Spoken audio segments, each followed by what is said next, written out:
Bonjour, moi c'est Claire et je travaille chez Evaneos où je suis Chief People Officer, qui est un autre nom pour dire DRH. Alors, Evaneos est une entreprise du secteur du voyage et notre raison d'être c'est de libérer la curiosité pour l'inconnu. Et on fait ça à travers trois grands éléments vraiment structurants pour nous. C'est à la fois l'enjeu de développer les économies locales, de réduire le tourisme de masse et de le faire grâce à des relations authentiques. Alors depuis toujours chez Evaneos, on parle de collaboration, qui est une des valeurs de l'entreprise, pour engager chacun dans l'avenir de l'entreprise et dans la construction de l'entreprise. Donc la participation, ce serait depuis le début chacun qui prend sa part à ce qui est en train d'émerger, de se construire. Comment on la met en œuvre aujourd'hui à 200 ? On a essayé de réfléchir un peu parce que c'est pas pareil la participation à 200 ou à 40. Donc la participation, ça peut être autant de faire confiance à un collègue qui fait sa part et moi je fais ma part à côté, que de travailler ensemble, vraiment collaborer pour atteindre un résultat ensemble, ou ça peut même être de penser ensemble ce vers quoi on veut aller, vraiment de coopérer. Pour moi, faire œuvre commune, c'est pouvoir penser ensemble et agir ensemble vers ce qu'on a défini ensemble. Alors en tant que DRH, pour renforcer la capacité d'agir des salariés, je crois qu'une bonne manière de faire, c'est déjà de beaucoup les informer. Et là, on sort de la période de crise Covid. On a renforcé le rythme de communication dans l'entreprise. On avait des réunions avec l'ensemble de la boîte tous les 15 jours. On est passé à des réunions avec l'ensemble de la boîte toutes les semaines. Parce qu'il y a un premier niveau pour pouvoir agir qui est de vraiment bien comprendre et être bien informé. Ensuite, il y a être bien formé, et en tant que DRH, c'est aussi mon rôle que chacun se sente avoir les compétences et les moyens de pouvoir prendre sa part. Et ensuite, c'est faire en sorte que le comité de direction donne le cadre, mais pas plus que le cadre, pour que chacun ait la liberté d'agir. La participation change les relations dans l'entreprise, ça crée vraiment de la solidarité. Je l'ai vu encore à travers cette crise, le fait que la collaboration soit dans nos valeurs depuis toujours et qu'on se sente partie prenante de la boîte. On se sent partie prenante de l'entreprise au point qu'on est tous actionnaires de l'entreprise et que du coup sortir de cette crise ensemble, ça nous oblige. On est vraiment liés dans l'action.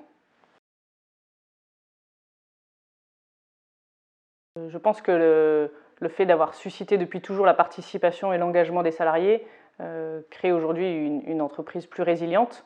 Un exemple, avant même que le gouvernement déploie un grand plan de chômage partiel pour accompagner les entreprises, on avait mis en place un plan qui permettrait solidairement de sauver 20% de la masse salariale sans avoir à supprimer aucun poste.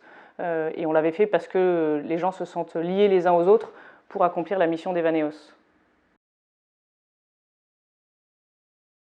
Oui, en fait, dans cette période de crise, il y a eu à la fois des moments où on était plus descendant, parce que besoin d'aller beaucoup plus vite pour prendre des décisions, et donc on a été plus descendant que d'ordinaire, et en même temps, à côté de ça, des initiatives ou des réactions de salariés qui émergent en disant on peut pas continuer comme ça, il faut qu'on développe une autre activité. Donc il y a des projets qui se sont lancés pour identifier ce qu'on pouvait faire d'autre par les salariés. Oui, la participation renforce la solidarité dans les périodes de crise, que ce soit des crises générales comme on a vécu à travers la crise Covid, ou des crises plus ponctuelles ou plus ciblées dans une équipe dans l'entreprise ou dans une communauté métier dans l'entreprise. Chacun est partie prenante de la même histoire et sait qu'il ne pourra pas continuer ou avancer sans son collègue. Il y a sans doute un enjeu en lien avec le temps, et on l'a vu, on avait moins le temps de faire participer à des moments où on devait prendre plus de décisions en moins de temps. Donc une limite de la participation, c'est vraiment le temps. Après, le temps qu'on ne prend pas à consulter ou faire contribuer en amont, on le prend tellement après en explication et en appropriation que je pense que c'est pas complètement gagnant. Je pense que la participation n'est pas bonne pour tous les sujets tout le temps. C'est pas la peine de consulter ou de faire coopérer 200 salariés sur tous les sujets. J'ai un bon exemple. Quand on refait le space planning, donc le plan d'emplacement des personnes sur les bureaux dans nos open space. On avait le parti pris que ça concernait l'ensemble des salariés, donc il fallait que l'ensemble des salariés puissent se prononcer. Et en fait, on passe un temps fou à ce que chacun soit à la bonne place à côté de la bonne personne. Alors que si on fait le travail à quelques-uns représentant l'ensemble des métiers, le travail il sera fait 80-20 et c'est largement suffisant. Donc il y a certains sujets, quand il n'y a pas une grande complexité, quand il faut aller très vite, c'est pas nécessaire d'activer la participation de tous.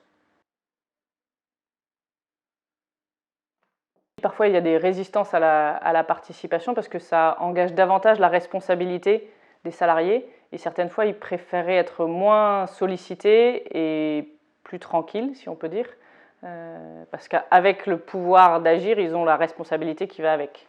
En renforçant le pouvoir d'agir de chacun et ne serait-ce que la capacité de s'exprimer, en renforçant la capacité de s'exprimer de chacun, on peut avoir une grande diversité qui s'exprime.